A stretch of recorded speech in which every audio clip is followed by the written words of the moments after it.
Go. Hi, I'm Anne Marie, a member of the Sunfire Stable show team with another installment of I Signed Up for the Show Team.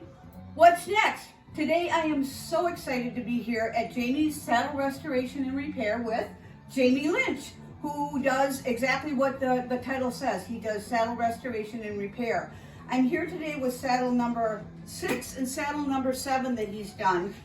You will have seen the videos that I posted on the show team page already, but I wanted Jamie just to give a real quick rundown on what he did with the saddles, and particularly this one, because even though this is a Crates older model, he found a little bit of a problem with it. So Jamie, I'm going to let you go to it here.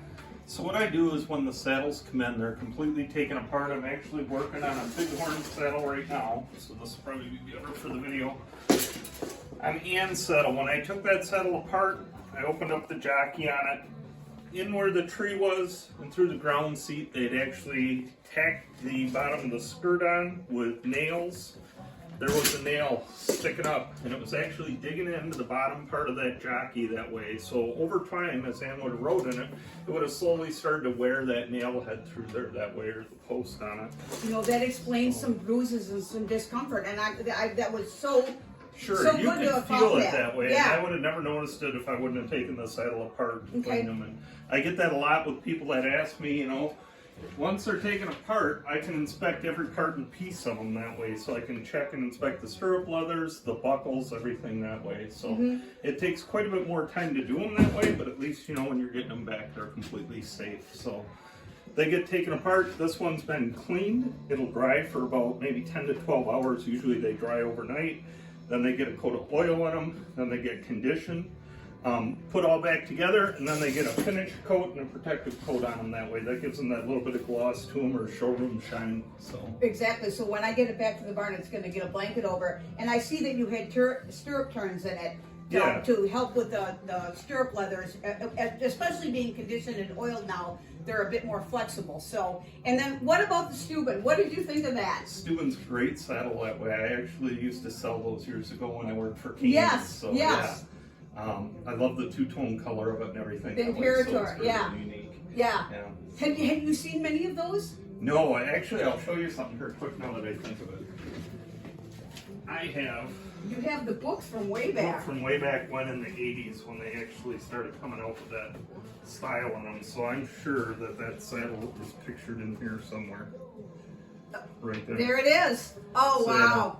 Jamie is a historian too. He keeps all of his catalogs and whatever. He's been doing this 35 years, so this is...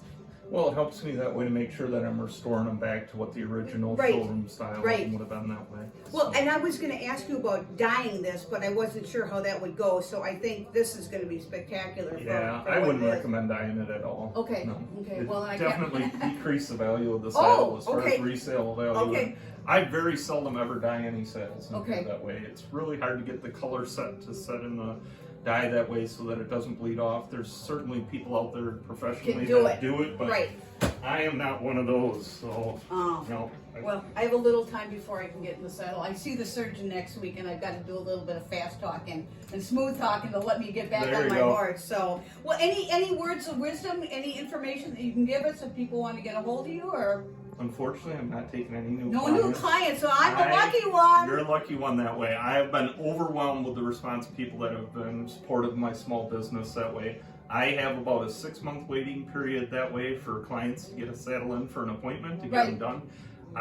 If I was to fill the list of people I had, it'd be probably 2 years or better before I get that list of people. So. Well, I'm glad I got in. I appreciate you bringing the stuff to me that way. Thanks so much. So, well, Jamie, wonderful. Forget the handshake. We give hugs here. Perfect. Okay, thanks so much. If you have any questions for me or for Jamie, leave them in the comments and I can forward them to him. And if he can help out, he'll be happy to do that. So thanks much and see you next time.